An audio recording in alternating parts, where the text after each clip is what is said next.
तो चलिए अब एक्सरसाइज 10.4 के क्वेश्चन नंबर चौथा को हल करते हैं।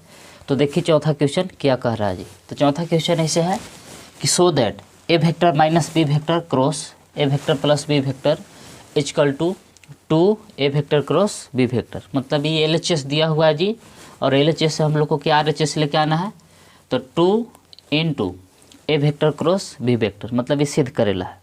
तो चलिए इसको सिद्ध करते हैं। यदि आप इससे पहले वाला वीडियो देखना चाहते हैं तो नीचे डिस्क्रिप्शन में प्लेलिस्ट का लिंक दे दिए हैं, आप वहां से जाकर चैप्टर 10 के कोई भी वीडियो देख सकते हैं। तो चलिए इसको हल करते हैं जी।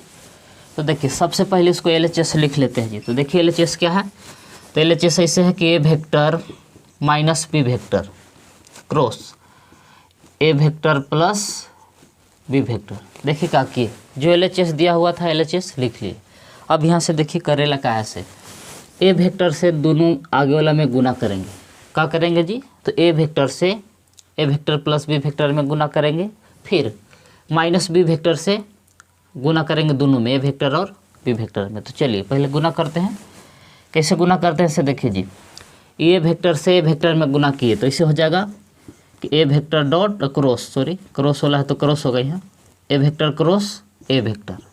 अब देखिए अब ए वेक्टर से गुना करेंगे में बी वेक्टर में, तो इससे प्लस हो जाएगा जी कि plus A vector cross B vector. देखिए क्या किए, ए वेक्टर से गुना किए बी वेक्टर में, तो जो गुना करता है वो पहले लिखाता है जी। तो ए वेक्टर से गुना कर दिए तो पहले ए वेक्टर लिखाएगा और क्रॉस फिर बी वेक्टर। ये हो गया ए वेक्टर से कैल गुना, ए वेक्टर से दोनों में गुना कर दी कि A vector cross A vector, फिर ए वेक्टर से गुना किए बी वेक्टर में, तो प्लस देके यहाँ ए वेक्टर क्रॉस बी वेक्टर। याद रखिएगा जिससे गुना करेगा ओकरा पहले लिखिएगा। अब माइनस बी वेक्टर से गुना कर रहे हैं तो चलिए माइनस, तो माइनस तो अबे करेगा, तो माइनस बी वेक्टर से गुना किए ए वेक्टर में, तो कौन पहले लिखाएगा जी, तो बी वेक्टर। तो इसे B vector cross A vector का किए, माइनस बी वेक्टर से गुना कर दिए ए वेक्टर में, तो जो जिससे गुना करेगा वो पहले लिखाएगा, फिर माइनस, अब माइनस बी वेक्टर से गुना किए बी वेक्टर में, तो इससे B vector cross B vector. तो देखिए माइनस बी वेक्टर से ए वेक्टर में भी गुना कर दिए और बी वेक्टर में कर दिए। अब आगे चलिए इसको हल करते हैं जी।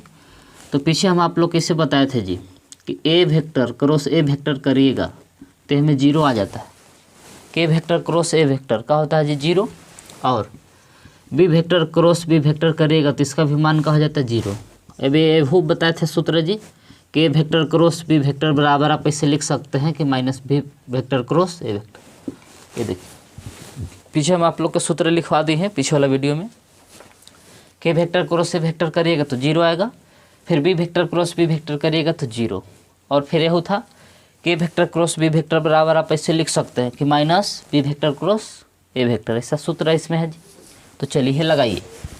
तो जहाँ ए वेक्टर क्रॉस ए वेक्टर है क्या लिख सकते हैं जी 0, यहाँ लिख दिए 0 प्लस ये जैसे था वैसे A vector cross B vector. अब यहाँ से ध्यान से देखिए जी कि minus B vector cross A vector, minus B vector cross A vector को हम ये वाला लिख सकते हैं। देखिए तो minus B vector cross A vector, इसके जगह पर हम क्या लिख सकते हैं, तो A vector cross B vector. तो इसको देखिए जी हम क्या कर रहे हैं, इसको सीधा करके लिख दे रहे हैं कि plus A vector cross B vector, इसको हम ये फार्मूला लगा दिए।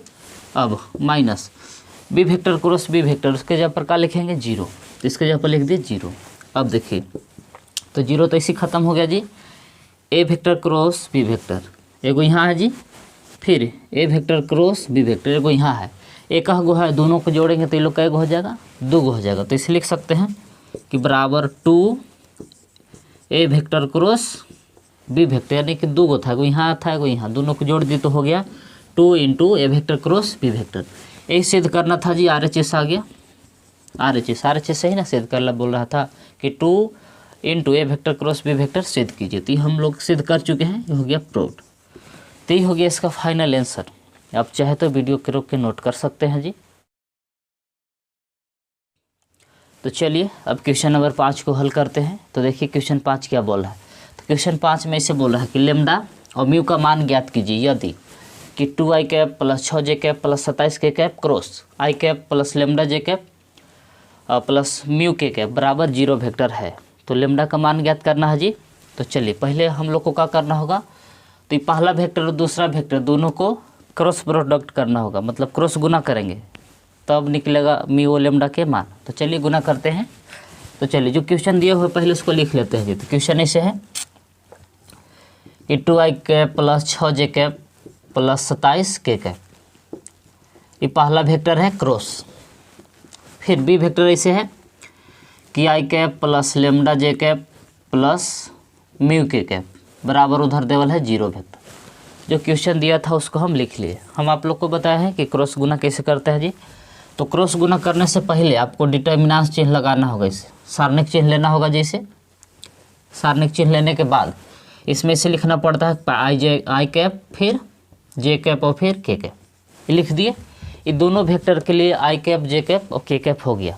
अब फिर क्या करते हैं, तब आई कैप के पीछे पहला वेक्टर का लिखेंगे जो आई कैप के पीछे है। तो देखिए जी पहला वेक्टर में देखिए कि आई कैप के पीछे क्या है, तो 2 है। जे कैप के पीछे क्या है जी, तो 6 है। और के कैप के पीछे कितना है, तो 27। अब इसी प्रकार से दूसरा वेक्टर में देखिए आई के पीछे कुछ नहीं तो 1 है, और जे के पीछे है लेमडा, और के कैप के पीछे कुछ है जी म्यू। तो देखिए 2, 6, 27 ये पहला वेक्टर में से लिख दिए कि आई के पीछे 2 था, जे के पीछे 6 और के पीछे 27। दूसरा वेक्टर आई के पीछे 1, जे के पीछे लेमडा था और के पीछे म्यू था, बराबर एन है 0 वेक्टर। अब चलिए जी सारणी का मान कैसे ज्ञात करते हैं, उसके लिए पहले आपको आई कैप ढकना होगा, फिर जे कैप फिर के कैप। तो चलिए आई कैप, अब चलिए आई कैप को ढकते हैं तो कैसे मान लिखते हैं जी। तो आई कैप के सामने वाला जितना उसको हटा देते हैं। तो देखिए आई के सामने ये आ रहा है जे के, वो हट जाएगा और 2 के वो हट जाएगा जी।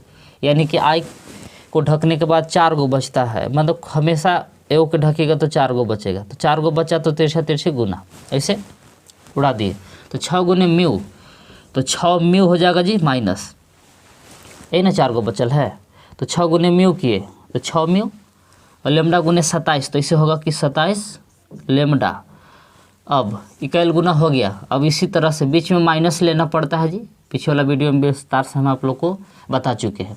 अब जे कैप को ढकेला है, तो देखिए जे कैप के आमने सामने ढकने के बाद क्या बचता है, तो जे कैप के आमने सामने बंद खत्म, अहो खत्म।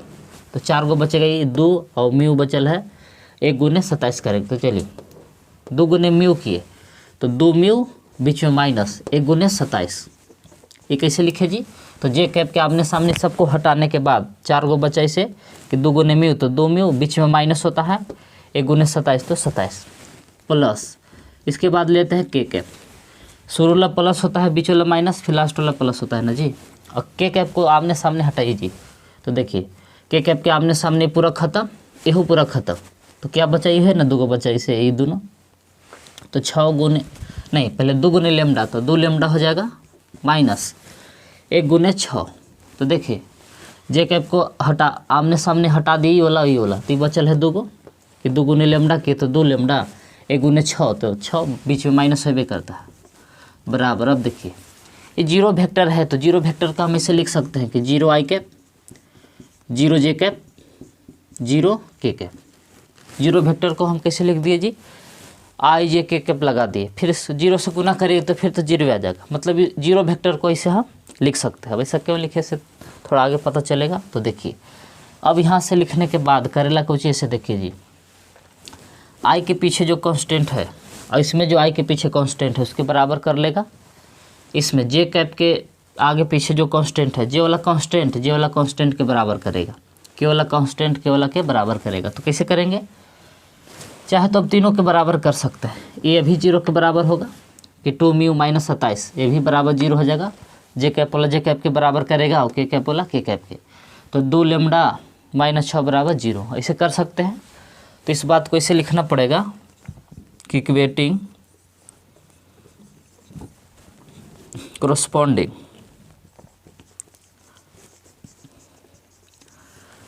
corresponding components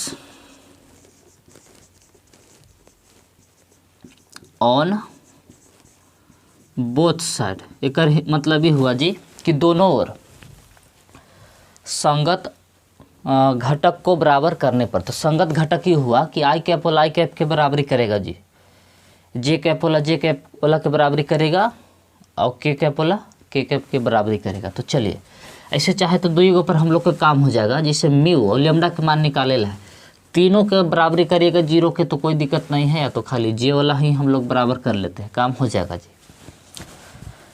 तो चलिए शुरू करते हैं जी। तो चलिए जे कैप, देखिए जे कैप का कांस्टेंट कौन सी है जी, तो 2 म्यू माइनस 27।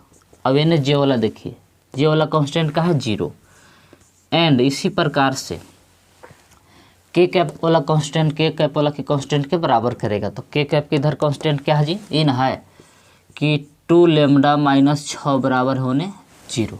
अब इसे जो लिखे थे बात बराबर कर लिए जी। अब आगे इसको हल करिए। तो चलिए, तो 2 म्यू बराबर इस 27 माइनस में तो जाकर प्लस में हो जाएगा जी, कि 0 प्लस 27, एंड इसमें देखिए कि 2 लेमडा बराबर 0 प्लस 6 यानी माइनस में था, होने लगे तो हो गया प्लस में। तो चलिए अब आंसर आइए गया है। अब देखिए म्यू बराबर, अब देखिए 2 गुना में तो भागा में जाएगा, तो पहले 27 था तो 27/2 हो गया जी। अब 2 गुना में तो भागा में जाएगा, तो इधर लेमडा बराबर आपको आ गया 6/2, तो कट जाएगा 3 दूना 6। तो अतः करके हेंस करके लिख सकते हैं कि लेमडा बराबर 3 आ गया, 3 दूना 6, 3 बार में कट गया। तो अतः करके लिख सकते हैं हेंस कि लेमडा बराबर आयल है 3 और म्यू बराबर कितना आयल है जी, तो 27/2। तो यही हो गया इसका फाइनल आंसर। आप चाहे तो वीडियो के रोक के नोट कर सकते हैं जी। तो चलिए अब क्वेश्चन नंबर 6 को हल करते हैं जी। तो देखिए क्वेश्चन 6 क्या बोल रहा है। तो क्वेश्चन 6 ऐसे बोल रहा है कि given that A vector dot B vector equal to 0 है and A vector cross B vector equal to 0। तो क्वेश्चन में बोल रहा है कि ए वेक्टर और बी वेक्टर के बारे में आप क्या निष्कर्ष निकाल सकते हैं। मतलब क्वेश्चन में से दिया हुआ है कि A vector dot B vector बराबर 0 है और ए वेक्टर क्रॉस बी वेक्टर बराबर 0 है, तो आप ए वेक्टर और बी वेक्टर के बारे में क्या निष्कर्ष निकाल सकते हैं कि ए वेक्टर और बी वेक्टर ये लोग कैसा वेक्टर होगा। तो चलिए जी, जो दिया हुआ इसको अब हल करते हैं जी। तो पहले इसको हल करते हैं डॉट वाला के अनुसार। तो ऐसे लिखेंगे सॉल्यूशन यानी कि हल, ए वेक्टर डॉट बी वेक्टर बराबर 0 क्वेश्चन में दिया हुआ है जी। पहले हम आप लोग को बता चुके हैं कि A vector dot B vector 0 आता है तो उसको बोलते हैं कि ए वेक्टर बी वेक्टर पर परस्पर क्या है जी, लंब है। तो ऐसे लिखेंगे कि if A vector dot B vector equal to 0 then, मतलब कि तब ए वेक्टर परपेंडिकुलर होगा बी वेक्टर पर। ये हम आप लोग को पीछे बता चुके हैं कि यदि ए वेक्टर बी वेक्टर पर परपेंडिकुलर होगा तो A vector dot B vector equal to 0 होता है, या A vector dot B vector equal to 0 है तो ए वेक्टर बी वेक्टर पर क्या होता है जी, लंब होता है। तो पहला कंडीशन से हम लोग का ये निष्कर्ष निकलता है कि यदि A vector dot B vector equal to 0 रहेगा तो कहेंगे कि ए वेक्टर बी वेक्टर पर क्या है जी, परपेंडिकुलर है। अब दूसरा कंडीशन के अनुसार चलिए कि now A vector cross if, ऐसे लिखेंगे कि if A vector cross B vector equal to 0 then, पीछे बताए थे जी कि A vector cross B vector करने पर यदि 0 आता है तो ए वेक्टर बी वेक्टर के क्या होता है जी, पैरेलल होता है, मतलब समांतर होता है। तो इसको आप इसे लिख सकते हैं कि A vector parallel B vector, या आप पहले ही से क्वेश्चन में बोल दिया है कि ए वेक्टर बी वेक्टर के पैरेलल है तो उसको हम लिख सकते हैं कि A vector cross B vector बराबर 0 आएगा। या इसे क्वेश्चन में दिया हुआ कि A vector cross B vector बराबर इक्वल टू 0 आ रहा है तो लिख सकते हैं कि तब A vector parallel B vector होगा। तो ए वेक्टर और बी वेक्टर के हम यही निष्कर्ष निकाल सकते हैं। क्या निष्कर्ष निकाल सकते हैं जी, कि A vector dot B vector equal to 0 रहेगा तो बोले कि ए वेक्टर परपेंडिकुलर है बी वेक्टर। यदि A vector cross B vector बराबर 0 है तो कहेंगे कि ए वेक्टर पैरेलल है बी वेक्टर के। यही हम दो निष्कर्ष निकाल सकते हैं। तो यही हो गया इसका फाइनल आंसर। आप चाहे तो वीडियो के रोक के नोट कर सकते हैं।